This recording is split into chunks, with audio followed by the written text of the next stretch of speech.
मैं 16वीं विधानसभा के प्रथम सत्र में हुए राज्यपाल महोदय के अभिभाषण पर मुझे सदन के कीमती समय में से कुछ समय निकालकर बाड़मेर की इस बेटी को बोलने का मौका दिया, इसके लिए मैं सभापति महोदय का धन्यवाद देती हूँ।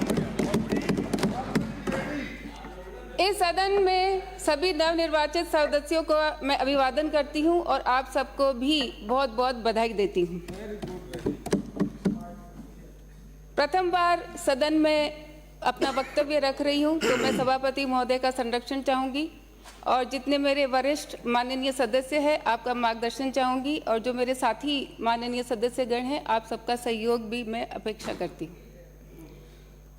मैं आज सदन में हमारे प्रतिपक्ष के नेता बैठे हैं, मैं आपको भी बहुत बहुत बधाई देती हूं। सरकार में विराजे सभी मंत्रियों को भी बहुत बहुत बधाई देती हूं। मैं अपनी बात की शुरुआत परम श्रद्धेय आदरणीय अटल जी की कुछ पंक्तियों से करना चाहूंगी, क्योंकि ये पंक्तियां हमेशा मेरे लिए प्रेरणा स्रोत रही हैं। न हार में न जीत में, न हार में न जीत में, किंचित नहीं भयभीत में, कर्तव्य पथ पर जो भी मिला, कर्तव्य पथ पर जो भी मिला, ये भी सही वो भी सही, वरदान नहीं मांगूंगा, कुछ भी हो जाए हार नहीं मानूंगा।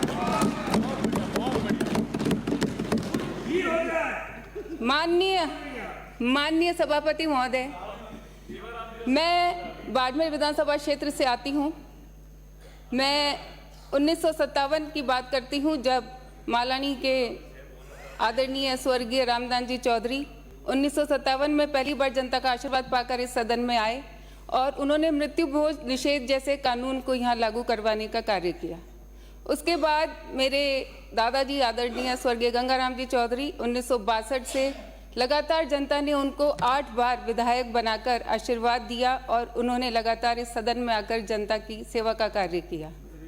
पिछले 20 सालों से मैं सक्रिय राजनीति में रही और विभिन्न परिस्थिति और चुनौती का सामना करते हुए मैं आज इस सदन के माध्यम से धन्यवाद देना चाहती हूँ मेरी बाड़मेर की देवतुल्य जनता को, 36 कौम की जनता को, मेरी बहनों को और ख़ास तौर से नन्हे मुन्ने बच्चों को, क्योंकि मैं निर्दलीय के रूप में चुनाव लड़ी और मेरे स्टार प्रचारक मेरी वो बहनें, मेरे वो युवा भाई और वो नन्हे मुन्ने बच्चे ही थे, तो मैं उन सबको बहुत बहुत धन्यवाद देना चाहती हूँ। और मैं ये संकल्प इस सदन के माध्यम से लेती हूँ कि मैं अपने परदादा जी और दादाजी के पद चिन्हों पर और सिद्धांतों पर चलते हुए जनता की सेवा का कार्य करूँगी, ये आज संकल्प लेती हूँ। मैं बाड़मेर की जनता के इस ऐतिहासिक निर्णय का धन्यवाद देती हूँ जिन्होंने लोकतंत्र की परिपक्वता का संदेश दिया। बाड़मेर विधानसभा में जो 15 साल की आज आज़ादी का अमृत महोत्सव पूरा देश मना रहा है, लेकिन बाड़मेर की जनता वाकई असली मायने में आज़ादी का अमृत महोत्सव बना रही है, क्योंकि उन्होंने 15 साल की गुलामी, 15 साल का भय, 15 साल का आतंक और 15 साल के भ्रष्टाचार की बेड़ियों से मुक्ति पाई है। तो मैं बाड़मेर की जनता को बहुत बहुत बधाई देना चाहती हूँ। सभापति महोदय, बहुत सारे विषय मेरे जहन में आते हैं, लेकिन चूंकि सीमित समय है और मैं मानती हूँ कि मेरी इन कुछ बातों से यहाँ के सभी माननीय जो सदस्यगण हैं वो सभी सहमत होंगे। ये हमें गर्व है कि आज पंडित दीनदयाल जी के सिद्धांतों को, उनके दर्शन को लेकर अंत्योदय की योजना के साथ अमृत महोत्सव मनाते हुए 2047 में विकसित भारत की परिकल्पना करके केंद्र और राजस्थान सरकार की योजनाएं बना रही हैं। इस सदन में आई तब से राम मंदिर की बात सुन रही है और मैं मानती हूँ कि हर भारतीय चाहे भारत में हो चाहे विदेशों में हो, आज वो गर्व और खुशी की अनुभूति महसूस कर रहा है कि राम मंदिर का निर्माण 500 सालों के त्याग और तपस्या के बाद बना है। सभी को गर्व है कि हमारे हिंदुस्तान की जो अर्थव्यवस्था है वो 5वें नंबर पर आ गई, जिसे आने वाले समय में 3रे नंबर पर लाने का प्रयास है। 370 धारा, 3 तलाक, चंद्रयान, ऐसे अनेक विषय है जिस पे मैं मानती हूँ, मेरा विश्वास है कि हर एक भारतीय को गर्व है और होना भी चाहिए। लेकिन इस सदन में हमने जब सुना मौर्य की बात हुई कि मौर्य बोल गया, मौर्य बोल गया, मौर्य पता नहीं कहाँ बोला और कहाँ नहीं बोला, लेकिन मैं ये मानती हूँ कि हमारे बाड़मेर की जनता को जब मैं देखती हूँ वो तो निश्चित रूप से मुझे इस मोर की याद आती है।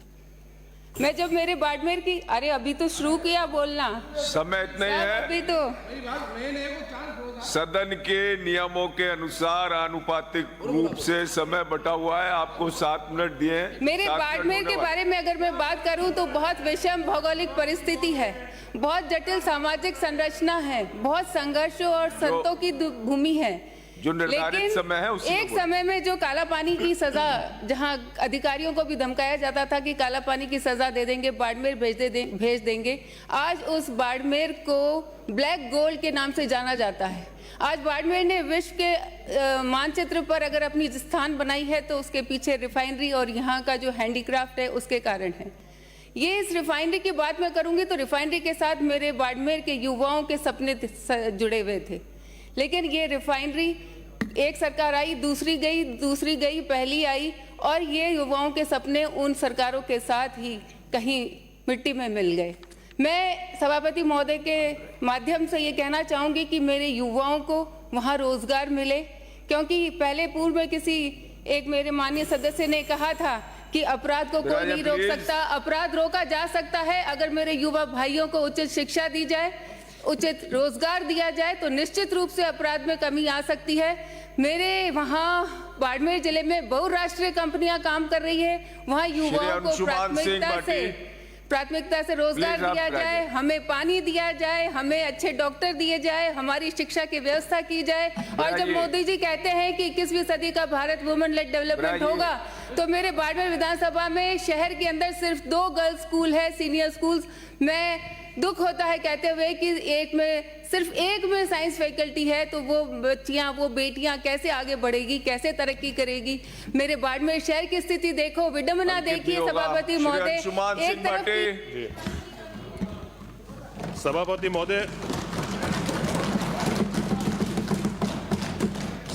महोदय, सर्वप्रथम मैं आपको धन्यवाद प्रेषित करता हूं कि आपने मुझे